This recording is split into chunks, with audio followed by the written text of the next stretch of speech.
ನಮಸ್ಕಾರ ಸ್ನೇಹಿತರೆ, ನಮ್ಮ ಶ್ರೀ ಸಾನ್ವಿ ಕುಟುಂಬಕ್ಕೆ ನಿಮಗೆಲ್ಲರಿಗೂ ಸ್ವಾಗತ. ನಾನು ಪ್ರತಿಮಾ.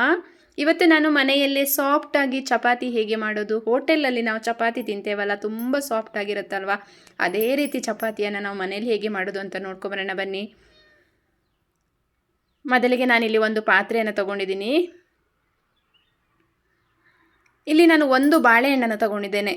ಒಂದು ಬಾಳೆಹಣ್ಣನ್ನು ಸಿಪ್ಪೆ ಸುಲಿದು ಹಾಕ್ಕೊಂಡಿದ್ದೇನೆ. ಈ ಬಾಳೆಹಣ್ಣನ್ನು ನಾವೀಗ ಚೆನ್ನಾಗಿ ಸ್ಮ್ಯಾಶ್ ಮಾಡಬೇಕು.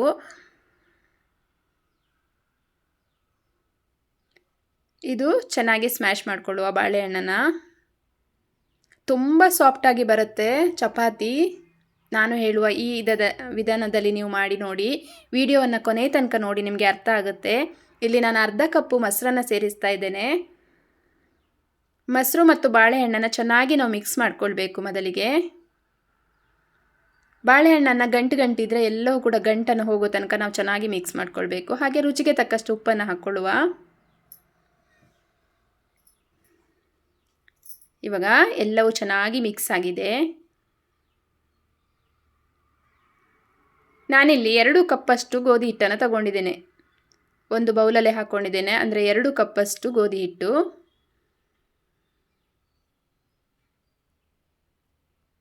ಈಗ ಗೋಧಿ ಹಿಟ್ಟನ್ನು ನಾವು ಈ ಬಾಳೆಹಣ್ಣು ಮತ್ತು ಮೊಸರು ಜೊತೆ ಚೆನ್ನಾಗಿ ಒಂದ್ಸಲ ಮಿಕ್ಸ್ ಮಾಡಿಕೊಳ್ಳುವ. ಮೊದಲಿಗೆ ನೀರನ್ನು ಸೇರಿಸೋದು ಬೇಡ, ಅದರ ಜೊತೆಯಲ್ಲಿ ಚೆನ್ನಾಗಿ ಇದನ್ನು ನಾವು ಮಿಕ್ಸ್ ಮಾಡಿಕೊಳ್ಳುವ. ಮೊದಲಿಗೆ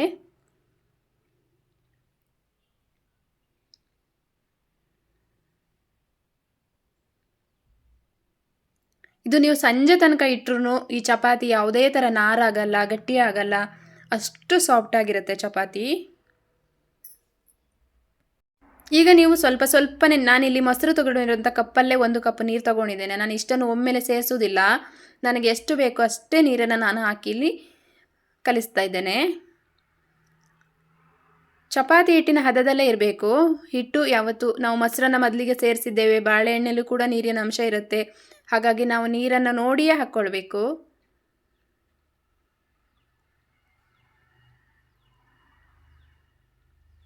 ಈಗ ಚೆನ್ನಾಗಿ ನಾವು ಹಿಟ್ಟನ್ನು ನಾದ್ಕೊಳ್ಬೇಕು.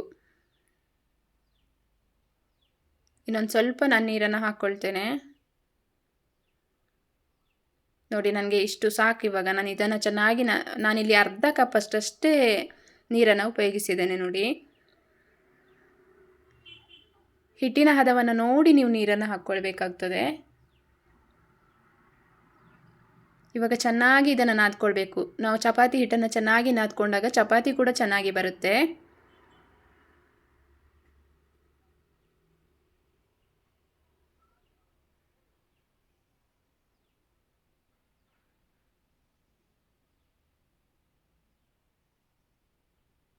ಈಗ ಚಪಾತಿ ಹಿಟ್ಟನ್ನು ನಾನು ನಾದ್ಕೊಳ್ತಾ ಇದ್ದೀನಿ. ನೋಡಿ, ನಾನಿಲ್ಲಿ ಕಟ್ಟೆ ಮೇಲೆ ಸ್ವಲ್ಪ ನಾದ್ಕೊಳ್ತೀನಿ. ಈ ರೀತಿ ಚೆನ್ನಾಗಿ ನಾವು ಚಪಾತಿ ಹಿಟ್ಟನ್ನು ನಾದ್ಕೊಳ್ಬೇಕು.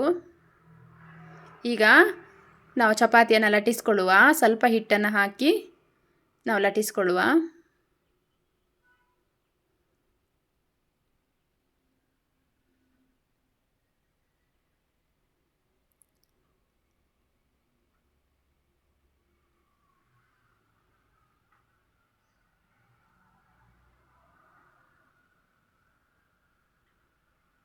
ಚಪಾತಿ ಒಂದು ಸೈಡು ದಪ್ಪ, ಒಂದು ಸೈಡಿ ತೆಳ್ಳಗೆ ಮಾಡಬಾರ್ದು. ಒಂದೇ ಥರ ನಾವು ಲಟ್ಟಿಸ್ಕೊಳ್ಬೇಕು.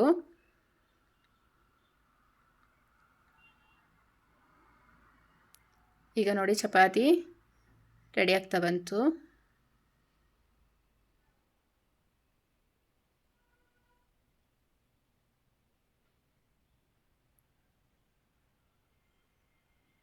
ಈಗ ನಾವು ಸೈಡಲ್ಲಿ ಇಟ್ಕೊಳ್ಳುವ. ಎಲ್ಲ ಚಪಾತಿಯನ್ನು ನಾನು ಇದೇ ಥರ ಲಟ್ಟಿಸ್ಕೊಳ್ತೇನೆ. ಇವಾಗ ಎಲ್ಲ ಚಪಾತಿಯನ್ನು ಲಟ್ಟಿಸ್ಕೊಂಡಿದ್ದೇನೆ. ಒಲೆ ಮೇಲೆ ಒಂದು ತವವನ್ನು ಇಟ್ಕೊಂಡಿದ್ದೇನೆ. ತವ ಸಹ ಬಿಸಿಯಾಗಿದೆ. ಈಗ ಚಪಾತಿ ಹಾಕ್ಕೊಳ್ಳುವ.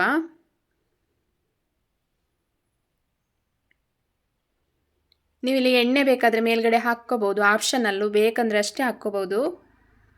ನಾನು ಸ್ವಲ್ಪನೇ ಇಲ್ಲಿ ಹಾಕ್ಕೊಳ್ತಾ ಇದ್ದೇನೆ. ಎಣ್ಣೆ ಹಾಕಲಿಲ್ಲ ಅಂದರೂ ಚೆನ್ನಾಗಿ ಬರುತ್ತೆ.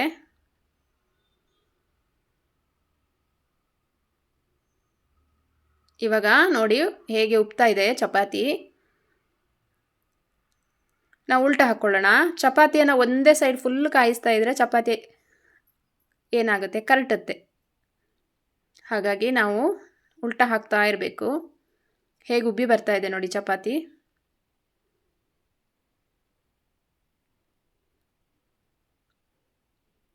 ತುಂಬ ಚೆನ್ನಾಗಿ ಉಬ್ಬಿ ಬರುತ್ತೆ, ಹಾಗೆ ತುಂಬ ಸಾಫ್ಟ್ ಆಗಿರುತ್ತೆ ಚಪಾತಿ.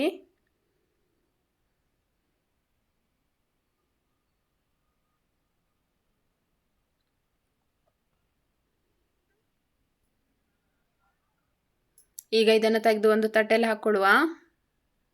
ನಾನು ಇನ್ನೊಂದು ಚಪಾತಿಯನ್ನು ಹಾಕ್ತಾ ಇದ್ದೇನೆ.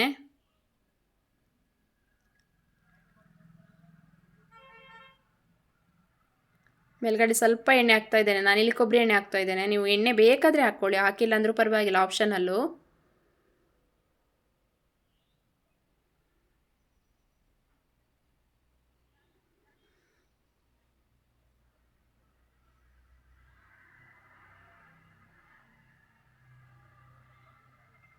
ಇವಾಗ ಇದನ್ನು ಉಲ್ಟಾ ಹಾಕ್ಕೊಡುವ.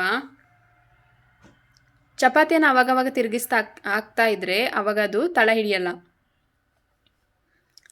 ಸೀದೋಗಲ್ಲ. ಇವಾಗ ಇನ್ನೊಂದ್ಸಲ ಉಲ್ಟಾ ಹಾಕ್ಕೊಳ್ತೀನಿ.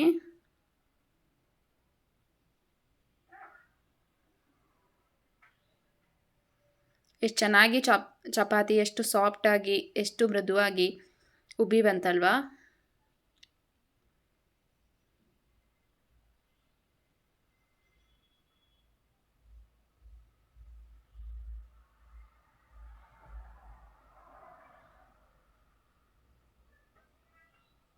ಓಕೆ, ಇದನ್ನು ಕೂಡ ನಾನೊಂದು ತಟ್ಟೆಯಲ್ಲಿ ಹಾಕ್ಕೊಳ್ತೀನಿ.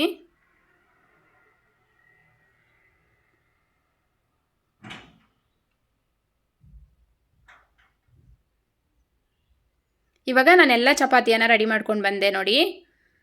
ಎಷ್ಟು ಸಾಫ್ಟಾಗಿ ಮೃದುವಾದವಂಥ ಚಪಾತಿಯನ್ನು ನಾನು ರೆಡಿ ಮಾಡ್ಕೊಂಡು ಬಂದೆ ನೋಡಿ. ಈ ರೀತಿ ನೀವು ಎಷ್ಟು ಕೈಯಲ್ಲಿ ಈಗ ಮಾಡಿದ್ರೂ ಕೂಡ ಎಷ್ಟು ಸಾಫ್ಟಾಗಿದೆ ನೋಡಿ. ಎಲ್ಲಿಯಾದರೂ ರಫ್ ಆಗಿದೆಯಾ ನೋಡಿ, ತುಂಬ ಸಾಫ್ಟಾಗಿ ಬರುತ್ತೆ. ಈ ಥರ ಚಪಾತಿಯನ್ನು ಮಾಡಿ ನೋಡಿ. ಈ ವಿಡಿಯೋ ನಿಮಗೆ ಇಷ್ಟ ಆದರೆ ಒಂದು ಲೈಕ್ ಮಾಡಿ, ಶೇರ್ ಮಾಡಿ, ಕಮೆಂಟ್ ಮಾಡಿ, ಹಾಗೆ ನಮ್ಮ ಚಾನಲನ್ನು ಸಬ್ಸ್ಕ್ರೈಬ್ ಮಾಡ್ಕೊಂಡು ನೋಡಿ. Thank you. Bye bye.